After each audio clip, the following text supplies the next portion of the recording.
Olá, meu nome é João Vitor Landim dos Santos, turma 89J, e eu vou apresentar o meu artigo para a disciplina de Direito Penal 1, sob a orientação do professor Dr. Fábio Guedes de Paula Machado. Não sei se é ele ou os monitores que estão assistindo, mas seja bem-vindo à minha apresentação. Então, o tema é crimes de perigo abstrato, né, e o princípio da precaução na dogmática penal. Eu escolhi esse tema porque ele reflete um dilema fascinante, que é como o direito penal pode proteger as sociedades de risco, né, modernos, sem sacrificar as garantias individuais. Esse é um dilema constante. Então, nesse vídeo, eu vou explicar um pouco os pontos principais do artigo e com foco na seção 4, que analisa a relação entre esses crimes e a dogmática penal. Então, vamos explorar como a teoria do delito e os princípios constitucionais limitam a expansão punitiva com base em doutrina e jurisprudência. Então, vamos lá, né? Iniciar essa etapa. Então aqui eu vou dar introdução ao tema, né, já mencionado, e detalhar um pouquinho, tentar detalhar um pouco, algo relacionado a isso. Então, antes de entrarmos nessa seção 4, eu quero contextualizar o tema. Vivemos em uma sociedade de risco, né? Um conceito brilhante do se eu não me engano, Wilke Beck, né? Onde ameaças como poluição, tráfico de drogas ou crises sanitárias exigem respostas rápidas do direito penal. Os crimes de perigo abstrato, como dirigir embriagado, previsto no artigo 306 do Código de Trânsito Brasileiro, ou a posse de drogas para uso pessoal, são exemplos disto, né? Eles punem condutas com base em um risco presumido, sem exigir provas de dano concreto. Então, diferente dos crimes de perigo concreto, como o artigo 132, né, do Código Penal, que exigem um risco real à vida ou à saúde de alguém. Eu vou utilizar minha agenda aqui para estar me dando para eu estar ligando os pontos, né, para eu não ficar perdido no meio da gravação. Então, o princípio da precaução, que o direito vem do direito ambiental, né? Especificamente da Declaração do Rio de 92, é o que justifica esses crimes. Ele diz que, diante de riscos graves, podemos agir mesmo sem certeza científica. No direito penal, isso significa punir antes que o dano aconteça. Mas, assim, como um estudante, eu me pergunto, né?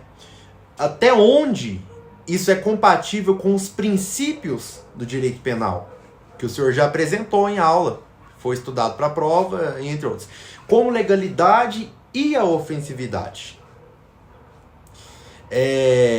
O meu artigo, ele tenta responder essas questões, e a seção 4 é o coração desta análise. Então vamos lá. Então eu vou começar aqui explicando, né, a seção 4. E eu vou iniciar mostrando quais são os crimes de perigo abstrato e o princípio da precaução na dogmática penal que eu demonstrei ali na seção 4. É onde eu mergulho na teoria do delito para entender como esses crimes funcionam e quais os seus limites. Eu vou explicar isso em 4 pontos principais. Então, o primeiro é a classificação dogmática, a influência da precaução, as tensões com os princípios constitucionais e os limites dos impostos, os limites impostos, né, pela jurisprudência. Primeiro, a classificação dogmática. Crimes de perigo abstrato, como explica Klaus Roxin, presumem um risco com base em generalização empírica, não em provas científicas rigorosas. Ele diz na obra Política Criminal e Sistema Jurídico Penal que esses crimes se apoiam em experiências sociais, mas podem fragilizar a ofensividade. Na dogmática penal, isso afeta a tipicidade objetiva, que é o estudo de como as condutas se encaixam no tipo penal. Por exemplo, o artigo 306 do CTB pune dirigir com 0,34 mg por litro de álcool no sangue, mesmo sem acidente. Um exemplo prático. Imagine um motorista numa estrada deserta. A risco é real ou só presumido? Para mim, isso mostra como a presunção pode ser perigosa se não for limitada. Estou utilizando exemplo que o senhor já deu em sala de aula.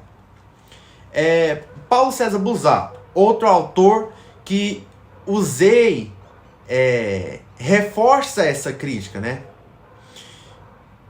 Em direito penal, parte geral, ele argumenta que crimes de perigo abstrato transformam o direito penal em gestão de risco, enfraquecendo a necessidade de lesão concreta. Pense na lei de droga, que pune a posse de pequenas quantidades de maconha. Se alguém carrega 2 gramas para uso pessoal, isso realmente ameaça a saúde pública? O STF, em um dos seus habeas corpus, diz que não lembro qual aplicando a insignificância por falta de ofensividade. No meu ponto de vista, isso é um avanço, mas mostra que o legislador precisa repensar essas presunções. Detalhei um pouco do primeiro ponto, vamos para o segundo.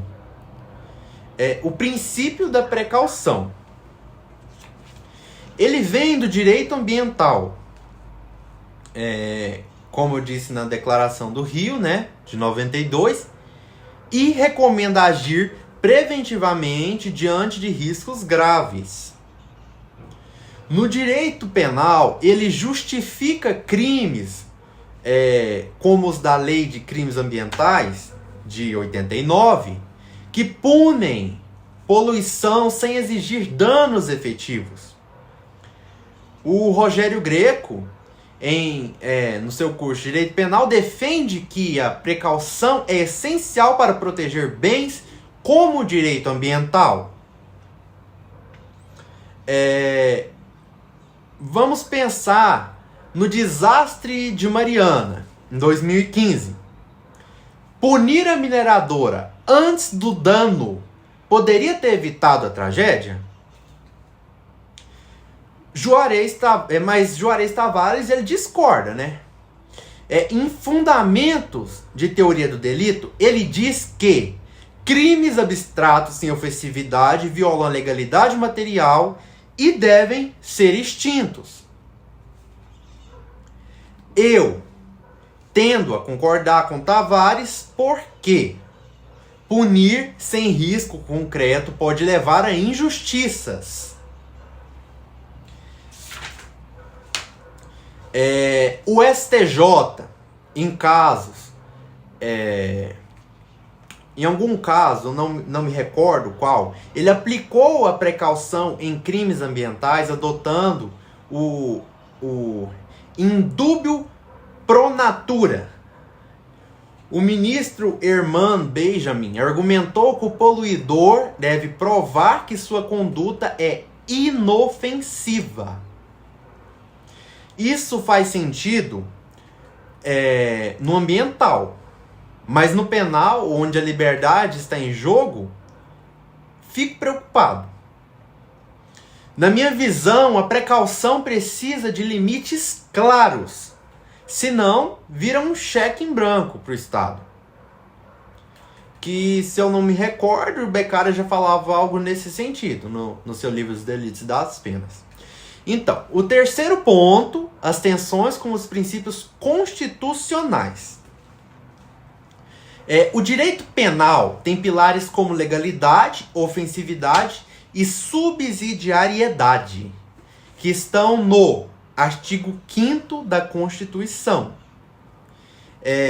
Ferraioli, em Direito e Razão, alerta que punir sem lesão concreta transforma o penal em controle preventivo.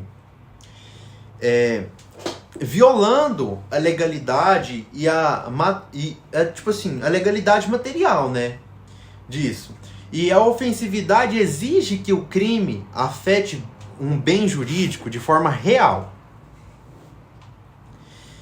O STF disse que crimes de perigo abstrato devem ter, no mínimo, um potencial lesivo. Isso significa que uma conduta como porte de munição sem arma pode ser atípica se não houver risco. Risco concreto, né? Nesse sentido. Como o STF já decidiu. Então, a subsidiariedade, que diz que o penal é a última ratio, né, também é desafiada. O Eugênio Zaffaroni chama isso de direito penal simbólico. Leis que parecem proteger, mas só respondem à expressão social. A Lei Antiterrorismo, de 2016, tipifica condutas vagas com base em riscos presumidos. Na minha humilde opinião, isso é perigoso, porque amplia o poder punitivo sem eficácia real. Quarto e último ponto. Os limites impostos pela jurisprudência. Os tribunais brasileiros têm tentado equilibrar isso. No STF, a ADI 3.540 de 2024 validou crimes abstratos, mas exigiu proporcionalidade. Já o STJ disse que crimes de armas crimes de perigo abstratos. Recapitulando, retificando, no caso, crimes de porte de armas, né? Se alguém carrega uma arma quebrada sem risco real, pode haver insignificância. No direito comparado, a Alemanha é mais rigorosa.